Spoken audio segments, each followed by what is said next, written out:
Sloan for me was like a real touchstone band growing up. They kind of were the first band to go, well, no, everybody wants us to do this, we're gonna go right. Everyone pushing us right, we're gonna go left. And I think that very much affected my paradigm as a cool thing to do, just because it's a punk rock move without having to be like, I'm punk rock. Finding out that members of Sloan, we're not only just into punk rock, but we're into like hardcore, and not even just hardcore, but like straight edge hardcore. It was just like so bizarre and so cool. And they came out and like these four, you know, nerdy kind of kids playing amazing songs with cool drum beats and distortion and like, I don't know, a different tact, a different approach. I think a lot of Sloan fans saw a bit of themselves on stage, and I think that's why, you know, their fans are so passionate about them. There was music would always be a big part of our office and our dressing rooms. You know, there was always like different music was the soundtrack of different seasons.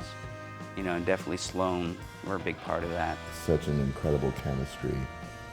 You can tell that like there's like some fucked up telepathy going on, you know, and that was really fascinating to watch every night. The showmanship was something that, you know, we were observing. The great thing about them is they sort of, you know, when we became friends with them and they invited their friends along for the ride. They were an elemental force in many of the things that happened in my life.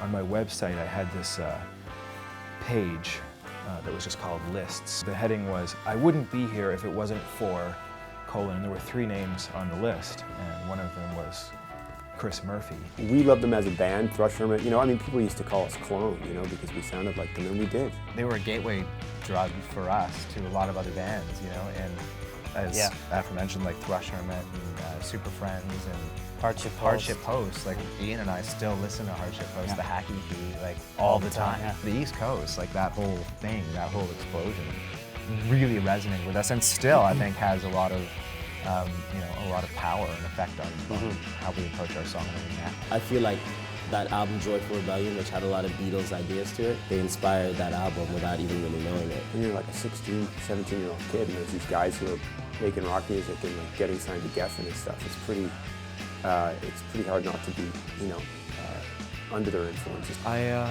sort of got into them when I was, I think I might have been 15 or 16. Sloan managed to do this, you know, very throwback, vintage sound that I thought was really cool at the time.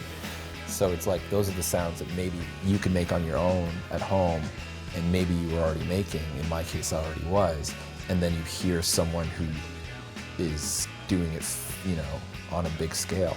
So it was encouraging in that way, I think. I bought a 4-track recorder soon afterwards, and they were definitely an inspiration for me to start like recording and like multi-tracking. We definitely looked up to Sloan as musical role models, and also sort of an example of how to run one's career. Very much what became the essence of Social Scene in terms of the splits was a conversation that I actually had with Murphy, because he said we just, no matter who writes, we split it all up equally. And I remember him saying that's how all bands stick together.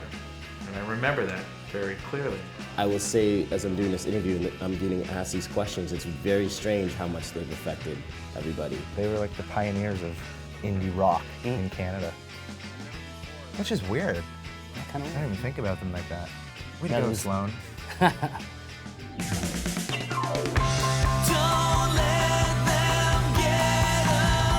I know it's a Sloan documentary, but we didn't want to jerk these guys off too hard tonight. Happy anniversary, Sloan. Here's